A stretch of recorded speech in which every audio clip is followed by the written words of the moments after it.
तर कॉक्रोचना कमी लेखू नका असं उद्धव ठाकरेंनी म्हटलं। नीटच्या पीडित तरुण तरुणींचा आक्रोश पाहायला मिळतोय। सरकारला ऐकावंच लागेल असं उद्धव ठाकरे म्हणताय। दिल्लीच्या जंतर मंतरवर कॉक्रोचचं आंदोलन सुरू झालंय। त्यांना आपण देशाचे भाग्यविधाते भवितव्य म्हणतो। ते हजारो तरुण आपल्या वेदना आणि भविष्याची चिंता घेऊन रणरणत्या उन्हात रस्त्यावरती उतरलेत। त्यांना कॉक्रोच म्हणून हिणवणं आणि न्याय नाकारणं योग्य नाही। कॉक्रोचना कमी लेखू नका हा इशारा जंतर मंतरवरील आंदोलनाला दिलाय असं उद्धव ठाकरे यांनी म्हटलेलं आहे।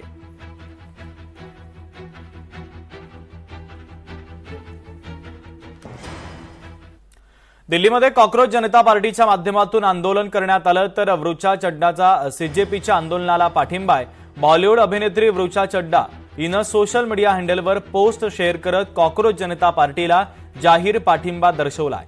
अभिनेत्रीनं पोस्टमध्ये असं म्हटलंय की मी आता ऑकलंडला आहे, पण माझं मन अजूनही दिल्लीमध्ये अडकलंय। मला आशा आहे की तुम्ही बेगडी देशभक्त होण्यापेक्षा खरे देशभक्त व्हाल, असं तिनं आपल्या सोशल मीडिया पोस्टमध्ये म्हटलेलं आहे।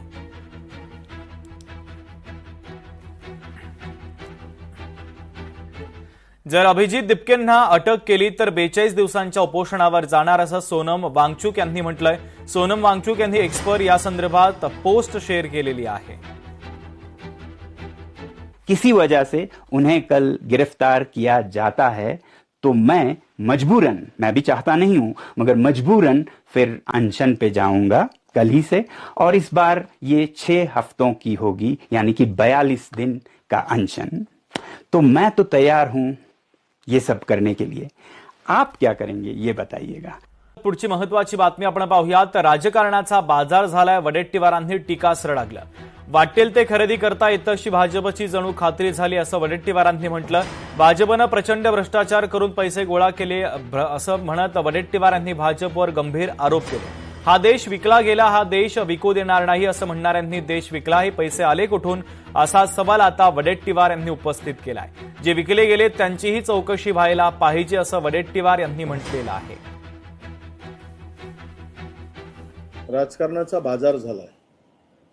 रस्त्यावर बसून वाटेल ते घेता येतं, वाटेल ते खरेदी करता येतं असा समज नाही, अशी खात्रीच भारतीय जनता पक्षाला झाली आहे। म्हणून प्रचंड भ्रष्टाचार करून पैसे गोळा केले, सगळे रेकॉर्ड मोडले गेलेत भ्रष्टाचाराचे।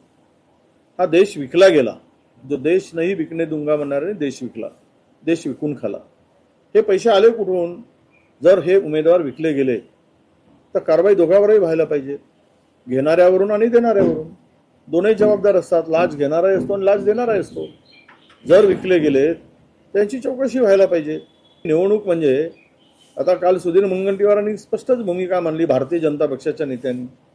ते तर हेच म्हणले की या निवडणुकीमध्ये जे काही चालतं त्यामुळे या निवडणुकाच होऊ नयेत विधान परिषदेच्या।